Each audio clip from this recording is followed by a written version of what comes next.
Siz bilmagan Halima qidiruvga berilgan, farzand asrab olgan va bevaqt o'limdan qo'rqqan aktrisani xotirlaymiz. Assalomu alaykum hurmatli tomoshabin, kanalimizdan uzoqlashmang. Bizni yo'qotib qo'ymaslik uchun like va obuna bo'lib ketishni unutmang. Eng so'nggi, eng ishonchli, eng tezkor ma'lumotlar faqat bizda. O'tkazib yubormang.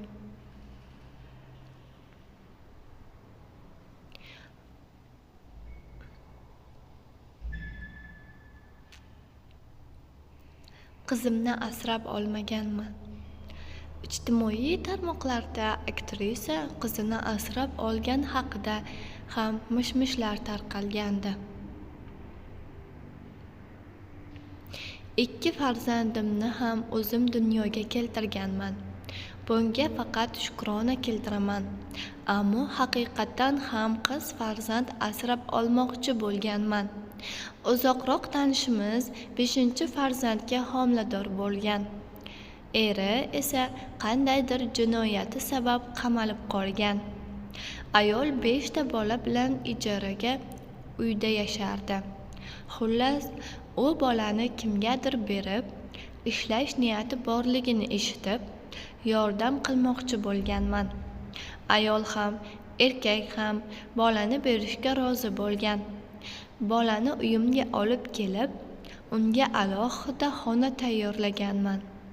Inaga yollaganman. Mehrim tushib qolgan. Uni haqiqatdan o'z bolamdek qabul qilganman. Ammo hamma hujjatlar tayyor bo'lganida er-xotin aynib qolishgan. O'ylab qarasam, ularning avvaldan bolani berish niyatlari bo'lmagan. Shunchaki biroz dam olmoqchi bo'lgan. O'limim haqida eshitganda aktrisa jinoiy javobgarlikka tortilgani, ozodlikdan mahrum etilgani va vafot etgani haqidagi xabarlar 2013-yili yashin tezligida tarqalgan. Aktrisa o'sha yili boshiga qanday musibat tushganini quyidagicha izohlagandi. Oilaviy tadbirkorlik bilan shug'ullanamiz. Opa-singillarimning faoliyati pul ayirboshlash bilan bog'liq bo'lgan. Xullas, ular reydga tushib qolgan va hammasini tergovga olib ketishgan. Bu xabarni eshitganimda qo'rqib ketganman. Bolalarimni olib yashirishga majbur bo'lganman. Men ota uyimda yashayman. Opalarim ham shu uyda ro'yxatda turishadi. Shu bois uyimizda tintuvlar bo'lgan. O'sha paytda kimning do'st ekanligini bilib olganmiz. Chunki ko'pchilik o'zidan itargan. Xuddiki biz bilan aloqa qilsa boshiga bir kulfat tushadigandek tutgan. Eng yomoni, mening o'lganim haqidagi xabarni opa-singillarim eshitganda shok holatiga tushishgan. Oilamizda ayblanganlar bo'ldi, ammo men sudlanganim yo'q. Opa-singlim oilasi bag'riga qaytgunicha 11 ta bolaga qaraganman. Bolalarning qachon qaytishadi, ertaga kelishadimi degan savollari dilimni xun qilardi. Tug'ilganimdan beri shu qomat bilan yashayman. Aktrisa ijtimoiy tarmoqdagi kuzatuvchilari bilan ko'p nizoga borishi va buning uchun bir necha marotaba jazolangani haqida aytib o'tgan.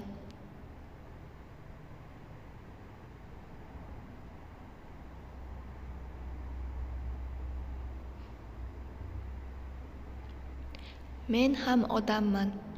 Menda ham ko'ngil bor. Ijtimoiy tarmoqlarga semiz deb shunchalik haqoratli so'zni yozishadiki, chidab bo'lmaydi. Go'yoki men qomatimning qandayligini bilmayman. U menga gapirib beryapti. Tug'ilganimdan beri shu qomat bilan yashayman. Bizning oilada ozg'in insonning o'zi bo'lmagan. Keyin turmush o'rtog'im va bolalarimni haqoratlab yozishganlariga chidolmayman. Mard bo'lsa yuzimga gapirsin. Nimadandir jahlim chiqsa, chidab turolmayman. Konsert paytida ovoz oxunga Botirxon Imomxo'jayevga va Ma'mur Xolmedovga musht tushirganman. Ahad Qayumning yegan kaltagi esa hammaga ma'lum. To'g'risi, Ma'murni urganimga afsuslanaman, chunki yuzida shram qolib ketgan. Qariganimda nabira boqishni istayman. Halima Ibragimova yetimlikda ulg'ayib, juda ko'p qiyinchiliklarni boshdan kechirgan. U intervyularida farzandlarini qabristonga ko'p olib borishi, o'lim haqligini his qilishi haqida gapirgan.